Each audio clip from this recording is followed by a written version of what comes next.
Good morning. This is Haley Solomon with the North Carolina Housing Coalition. Thank you for joining us this morning for our housing call.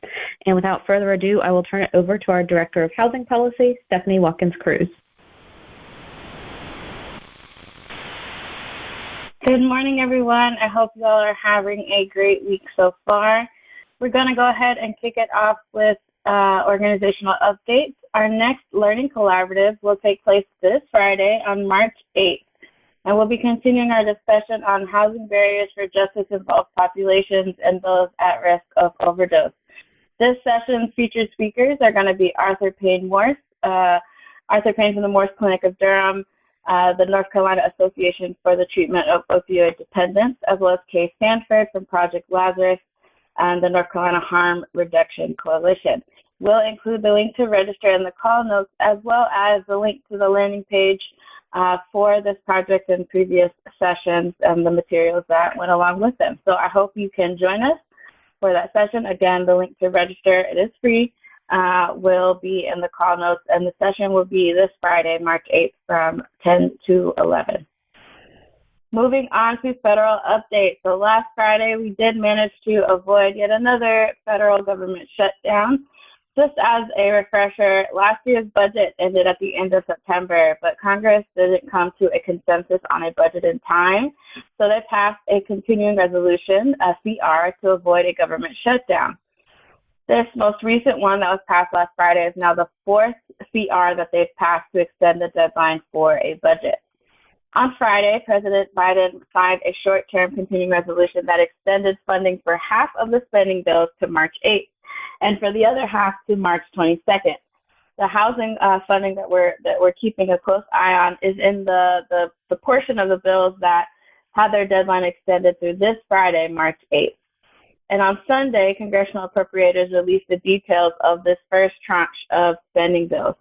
And so we are actually really happy to see a few things. We're happy to see that the Section 8 Housing Choice Voucher funding in particular the proposal is to increase by $2.1 billion over the fiscal 23 levels. So this means that all housing contracts can be renewed and the program can expand to include another 3,000 households. We really were concerned based on a lot of the disagreement and the tension between the two versions between the House and the Senate that there was a possibility that this funding that was going to be proposed for HUD would actually lead to the loss of housing vouchers. This is a tremendous improvement from the Senate version of the bill, which from an analysis out of the Center of Budget and Policy Priorities estimated that their proposal would have led to a loss of 80 to 112,000 housing vouchers. So that's almost 120,000 households that would have been impacted, that would have lost their housing assistance.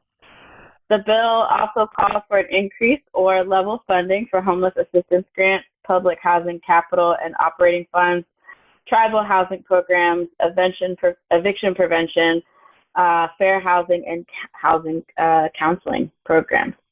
Unfortunately, the bill does call for some cuts to some of the following programs. It does include cuts to the home program, as well as choice neighborhoods and housing for the elderly and people with disabilities.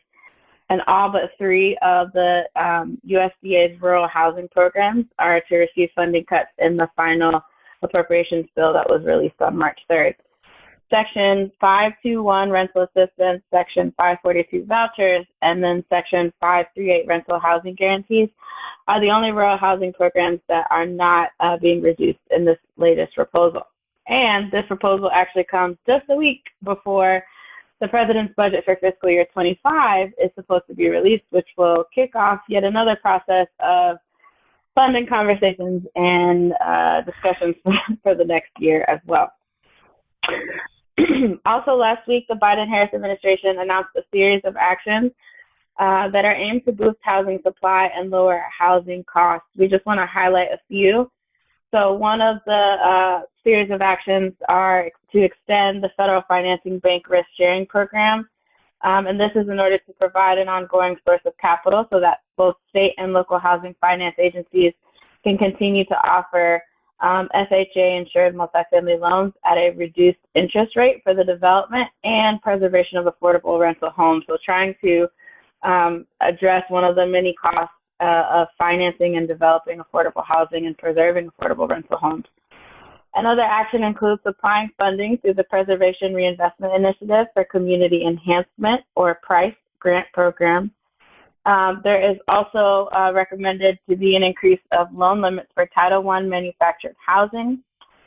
They intend to clarify banned non-rent fees in HUD-assisted properties, and they signaled the imminent release of a proposed rule that hopes to streamline the home program. So these are just a few of the many actions that were released last week in an attempt to boost housing supply and lower housing costs. Also, just as a reminder, today is election day. If you haven't gone to the polls yet, please make sure you go vote. I went this morning, and it was very quick and very easy. So shout out to all the election workers and volunteers handling the elections for us this season. Moving to state updates. Yesterday, Attorney General Josh Stein announced that he is taking a series of actions to protect North Carolina homeowners. One of the first actions is he is suing an unlicensed general contractor who collected advance payments for work he did not complete and completed work that was not up to code. The AG's office is also investigating RealPage, a software company that may have violated antitrust laws by working with property managers to artificially increase demand and thus increase area rent costs. The Department of Justice, the North Carolina Bar Association, and the North Carolina chapter of the NAACP are hosting a free symposium on April 10th to educate lawyers and community leaders on heirs properties so that they can help people maintain ownership of homes and land that have been passed down over generations. And more information and registration can be found here. But these are just a few of the series of actions that Attorney General Josh Stein has been a part of.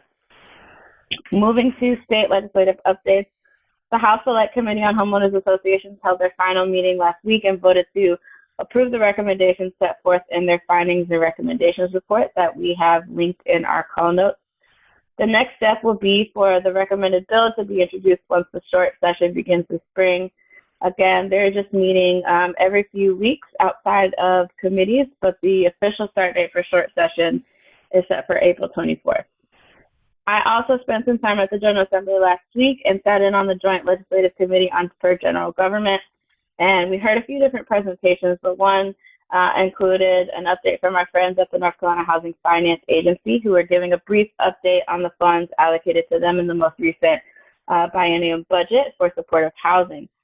They received $10 million each year of the biennium for veterans experiencing homelessness as well as victims of human trafficking. And this particular topic, one of serving folks, survivors or victims of human trafficking, and designing and developing housing for that particular target demographic, has been something that has come across our inboxes and our desks a lot more recently. So we are going to continue to keep an eye on that and continue to learn about just the differences and the complexities of serving people that have gone through this particular trauma and the type of housing and wraparound services that they need, and what that means for our state and what that means for how we attempt to design housing programs and develop housing for them. A few relevant North Carolina General Assembly meetings coming up will be listed in the call notes. I hope to be back at the General Assembly on March 26th, once again, at the General Government Joint Legislative Oversight Committee for General Government. Moving to local community updates, I just want to highlight two in particular. One, talking about the UNC School of Government Development Finance Institute recently completed a housing needs assessment for Jackson County in western North Carolina. And research shows an influx of above median income families that are moving into the county and lower wealth families moving out of the county. This is particularly striking because in the assessment they found that the median home price in the county has almost doubled since 2020, so that was only 4 years ago, leaving many longtime residents priced out. According to the study, a household now needs to earn about $160,000 to be able to afford purchasing a home in Jackson County. Another example I want to lift up, also in western North Carolina, Asheville area nonprofit, Beloved's co-leader, Amy Cantrell, was recently named one of USA Today's Women of the Year honorees. The Loves recently completed a community of 12 tiny homes, or microhomes as they call it on their website, that are affordable to people earning 30 to 40% of the area median income, and they hope to replicate this model to increase actual supply of deeply affordable housing for extremely low-income households. Moving to the eastern part of the state on the coast, proposed rezoning that was recently recommended for approval by the Wilmington Planning Commission is expected to go before Wilmington City Council this evening. And if approved, it will add 60 affordable senior townhomes near Mosley Street. All of the townhomes proposed are priced affordably, including 16 units priced at 30% of the AMI, 30 units priced at 60% AMI, and 14 units priced at 80% AMI, so a decent mix. Moving to events, Policy Link tomorrow afternoon from 2 to 3 p.m. is hosting a webinar and a resource release titled Advancing Racial and Health Justice Through a Right to Counsel for Tenants. So if you've been interested in learning about how the right to counsel works or what that means as an intervention and in the housing space, make sure to check that out. On March 7th, so Thursday, the National Fair Housing Alliance and Consumer Financial Protection Bureau from 3:30 to 4:30 p.m. is hosting a webinar talking about understanding and reducing homeownership gaps in the South. One of our rock star former board members, Nikisha Bailey, is a panelist on that webinar, so it is sure to be wonderful. Tomorrow, Samuel Gunter and I will be in Union County at their housing summit. And the following week, on March 11th, we will be at the Cape Fear Housing Coalition annual breakfast in Wilmington. It will be from 8 to 10 a.m.